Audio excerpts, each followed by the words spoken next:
Tata IPL 2026 आज का मुकाबला। एक तरफ होगा मुंबई इंडियंस, दूसरी तरफ होगा चेन्नई सुपर किंग्स, यानी कि और राउंड नंबर 2 इस राइवलरी का। और एल क्लासिको में क्लासिक काम करती हुई वहां पे मुंबई इंडियंस के सामने चेन्नई सुपर किंग्स। पर क्या होगा इस मुकाबले का यार, ये तो होगी देखने वाली बात। तो फिर करते हैं इसके ऊपर चर्चा है खास। You are listening Podbean presents hashtag Astavish in association with Cricket Inside Cricket Circle cricket channel में आप सभी का हाथ जोड़ के स्वागत है। स्वागत है जी, स्वागत है। हैशटैग आस्ताविश के इस एपिसोड में स्वागत है। बात करते हैं दोनों ही टीमों के प्रोबेबली प्लेइंग 11 की। आप पे बात करेंगे दोनों ही टीमों के स्ट्रेंथ और वीकनेस पे, फिर बात करते हैं प्रेडिक्शंस पे, और उसके बाद चौथा टॉकिंग पॉइंट यानी कि की बैटल्स। तो फिर पहले बात कर लेते हैं भैया मुंबई इंडियंस की प्रोबेबली प्लेइंग 11 की। MI versus CSK round 2। और दोनों ही टीमों का अगर स्ट्रेंथ और वीक पहले बात करें दोनों ही टीमों के प्रोबेबली प्लेइंग 11 की, तो फिर मुंबई की बात करेंगे तो फिर क्विंटन रायन रिकल्टन के साथ होंगे विल जैक्स।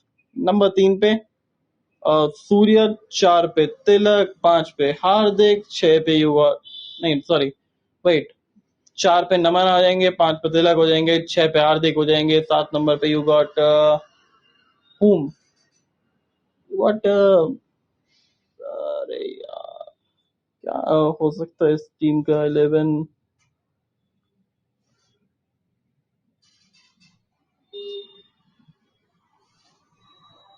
MI का तो 11 क्या होने वाला है।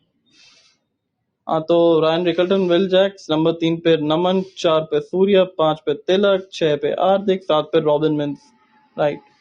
8 पे you got Shardul Thakur, 9 number you got Trent Boult, 10 पे बुमराह, 11 नंबर पे गजनफर, और इम्पैक्ट प्लेयर के तौर पे अश्विनी कुमार आ जाएंगे। जब आप पहले बैटिंग कर रहे हो तो, बॉलिंग कर रहे हो तो फिर शार्दुल ठाकुर अंदर हो जाएंगे, माइट भी रॉबिन मिंस जो है वो बाहर बैठ जाएंगे, इम्पैक्ट प्लेयर के तौर पे अंदर आएंगे। अब चेन्नई की बात करें तो चेन्नई की 11 क्या हो सकती है, तो फिर ओपन करते नजर आएंगे संजू और ऋतुराज। 3 पे आई गॉट उर्विल, 4 पे ब्रेविस, 5 पे दुबे, 6 पे सरफराज सॉरी 6 पे आपके कार्तिक हो जाएंगे। Radha we can go for Prashant Veer also ना। 6 पे प्रशांत वीर हो जाएंगे, 7 पे ओवरटन हो जाएंगे, 8 नंबर पे अकील हुसैन, 9 पे आपके पास आ जाते हैं नूर अहमद, 10 पे अंशुल कंबोज, 11 नंबर पे यू गॉट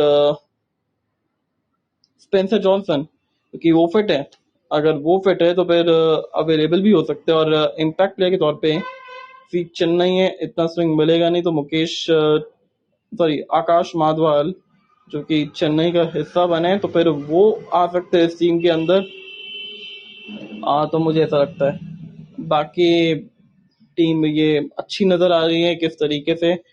ये हो गई दोनों टीमों का प्रोबेबली प्लेइंग 11। अब बात कर लेते हैं दोनों टीमों की स्ट्रेंथ और वीकनेस पे। तो पहले बात करते हैं भैया मुंबई इंडियंस की स्ट्रेंथ और वीकनेस पे। मुंबई का स्ट्रेंथ क्या है एक्चुअली, मुंबई का स्ट्रेंथ ऑन पेपर ये टीम बहुत स्ट्रांग है, इसमें कोई डाउट नहीं है, क्योंकि ऑन पेपर इस टीम ने सारे बेसिस कवर कर रखे हैं और ये बहुत बड़ा स्ट्रेंथ है इस टीम का। बट पिछले मैच के मुकाबले अगर आप देखें तो बैटिंग में एक थोड़ा सा कॉन्फिडेंस जागा होगा इस टीम का, तो ये बैटिंग एक बहुत बड़ा स्ट्रेंथ रहा है। दूसरा सोचना पड़ता है कि तिलक के रन निकल रहे, रन एक्चुअली 19 साल के अंदर हाईएस्ट स्कोर लगवा दिया है एमआई के किसी बैटर का, जो कि 123 रन, जो कि पिछले मैच में आया था रायन रिकल्टन के बल्ले से। तो वहां पे वो चीज इन्होंने बड़ी कायम करी है। साथ में ये बैटिंग एक स्ट्रेंथ हो गया इस टीम का, बाकी और कुछ नजर नहीं आता यार। अब अगर बात करें वीकनेस की, तो फिर मुंबई इंडियंस का वीकनेस क्या है। सी मुंबई का वीकनेस अगर आप देखें तो फिर मुंबई का वीकनेस आपको नजर आएगा इस टीम की बॉलिंग, क्योंकि बॉलिंग में आई मीन ये आई मीन क्या सब चल रहा है मुंबई इंडियंस की बॉलिंग के साथ यार। I mean if you got Jasprit Bumrah, Trent Boult, Ghazanfar, then centre Shardul Thakur, Hardik Pandya की इकोनॉमी 11 के आसपास जा रही है, तो फिर दैट डजंट लुक गुड। ये चिंता करने वाला है। और अगर खुदा ना खास्ता जसप्रीत बुमराह का जैसे पिछला वाला गेम गया था 4 में 54, it's been a big harm for them, क्योंकि भाई आप एक बुमराह के ऊपर आप 16 ओवर का ही तो गेम खेलते हो अधिकतर। 16 ओवर में आपको जितने चेज करना है, और अगर बुमराह के ओवर में 30 1 रन भी आ जाए तो वो एक तरीके से बोनस है। बट यहाँ पे तो बुमराह को अगर आपने 40 50 रन मार दिए तो फिर आपके लिए तो ये एक तरीके से वेलकम रन है। आप जितने चाहे उतने ले लो, कोई दिक्कत नहीं है। बट सीरियस प्रॉब्लम कि wicketless Bumrah is equal to winless Mumbai. ये सब बुमराह के ऊपर ही डिपेंडेंट तो है ना। दूसरी चीज, जो दूसरा वीकनेस टीम का वो है मिडिल ऑर्डर। सूर्य के रन्स नहीं है, हार्दिक के उस तरीके से रन्स नहीं आ रहे। अब तिलक ने एक मैच में अच्छा किया, उसके बाद रन्स नहीं आ रहे। रदरफोर्ड ने आरसीबी वाले मैच में अच्छा काम किया था, फिर उसके बाद उसको ड्रॉप कर दिया गया। आई मीन बैटिंग ही नजर नहीं आ रही इस टीम की। यहाँ पे एक बहुत बड़ी समस्या है कि मिडिल ऑर्डर रन्स नहीं बना पा रहा। तो फिर आप बताइए कैसे रन बनाएंगे। तो ये कुछ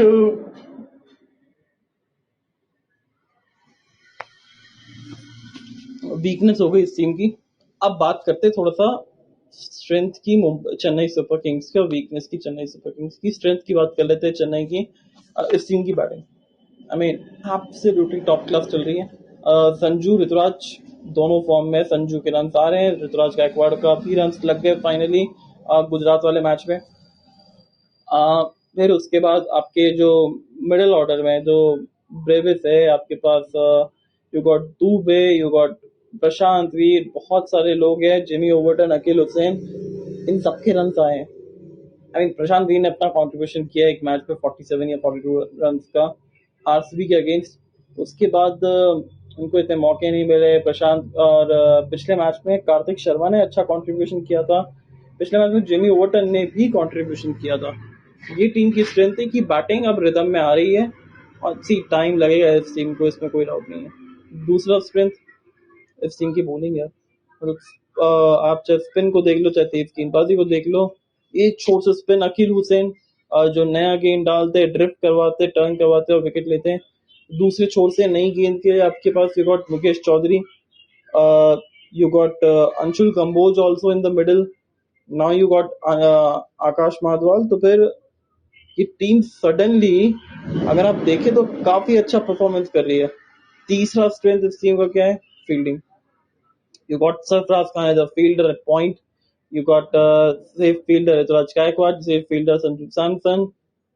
Then Prashant Veer is also a good fielder, gun fielder for team Chennai Super Kings.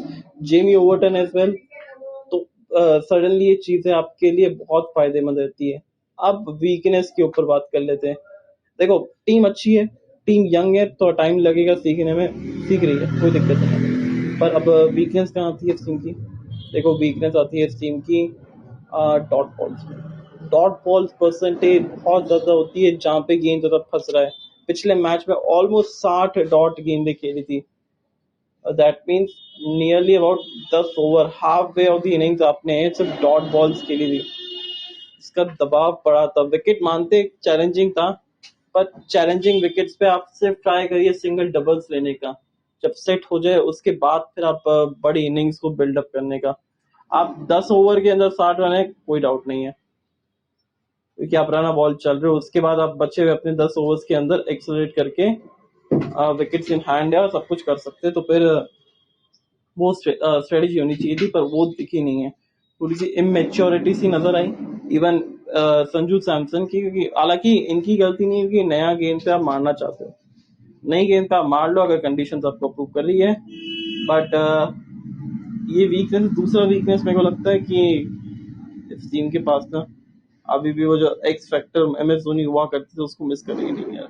I mean we all know कि एम एस धोनी शायद ना खेले ये मैच भी, और शायद आईपीएल के एक भी मैच ना खेले, रिटायरमेंट अपना घोषित कर ले।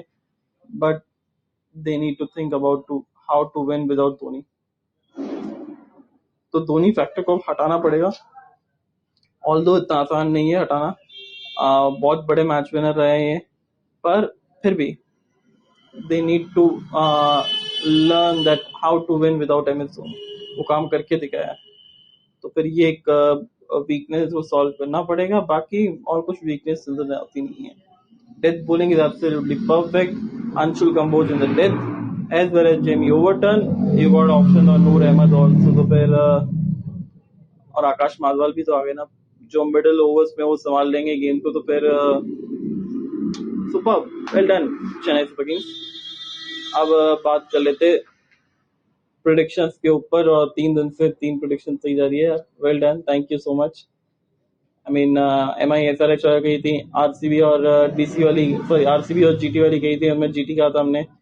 फिर कल वाला मैच आरआर और डीसी, उसमें मैंने कहा था दिल्ली जीतेगा।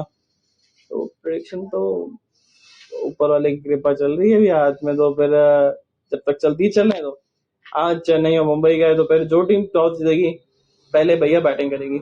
चेन्नई का विकेट ओस आने नहीं वाली, विकेट एकदम सूखा रहेगा, तो फिर जो टीम पहले टॉस जीते बैटिंग कर लो।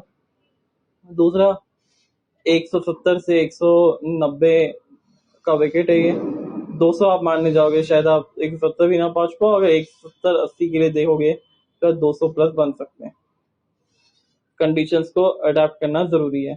और last but not the least, it's Chennai again winning this round for this rivalry, और अपने आप को और थोड़ा मजबूत करेगी। अब चेन्नई के गढ़ को थोड़ा और धारदार बनाना चाहेगी ये चेन्नई के सुपर किंग्स। अब देखते हैं क्या कर पाएगी ये टीम, ये तो होगी देखने वाली बात। अब चौथा टॉकिंग पॉइंट आता है, वो है की बैटल्स। की बैटल्स कौन कौन से रहने वाले हैं सी इस मैच में? जो कि मुझे लगता है जो की बैटल्स आपके लिए रहने वाले, वो है जसप्रीत बुमराह के सामने होंगे संजू सैमसन। नया गेम परेशान कर सकते हैं जसप्रीत बुमराह को, और कर भी सकते हैं, नहीं भी कर सकते, पता नहीं है फॉर्म कैसा है उनका। तो जसप्रीत बुमराह के सामने संजू सैमसन, देन गजफर के सामने ऋतुराज गायकवाड़, क्योंकि ऋतुराज गायकवाड़ के पिछले 2-3 मैच से रन तो आ रहे थे, तेजी से रन आ रहे थे, पर फॉर्म वो पूरा दिख नहीं रहा था। पिछले मैच में उन्होंने 74 रन बना दिए, 70 के आसपास रन, तो फिर उससे उनका फॉर्म आ गया। और वो एक दफा जब इनका फॉर्म आ जाता है, वो क्लिक हो जाता है, तो फिर वो अपने फॉर्म को छोड़ते नहीं। सबसे बड़ी बात तो यही है। तो फिर वहां पे वो चीज करने का बिल्कुल तय करेंगे कि बड़ी पारी खेले, वो खुद कंट्रोल से खेले, तो फिर गजफर के सामने तो बच के रहना पड़ेगा। तीसरा मेरे को लगता है कि बैटल्स होगी, तो फिर शिवम दुबे के सामने अगर कैसा रहेगा ट्रेंट बोल्ट का ऑप्शन, यॉर्कर्स अच्छी डाल रहे हैं आजकल। चौथा नूर के सामने, अकील हुसैन के सामने आ जाएंगे सूर्य कुमार यादव। फिर चेन्नई के स्पिन वेब में क्या मुंबई इंडियंस के प्लेयर्स फंस जाएंगे? क्योंकि आज शायद हो सकता है प्रशांत भी ऑप्शन इनके पास अवेलेबल है, तो फिर खिला भी ले, और साथ में प्रशांत जी को बॉलिंग भी करवा दे। कोई भरोसा नहीं, शायद हो सकता है आज के मैच में। अब लेट्स सी कौन पड़ेगा, किस पे बारी, किसका बच्चा बैंड बजा, देखते हैं। तो दो भी देखने वाली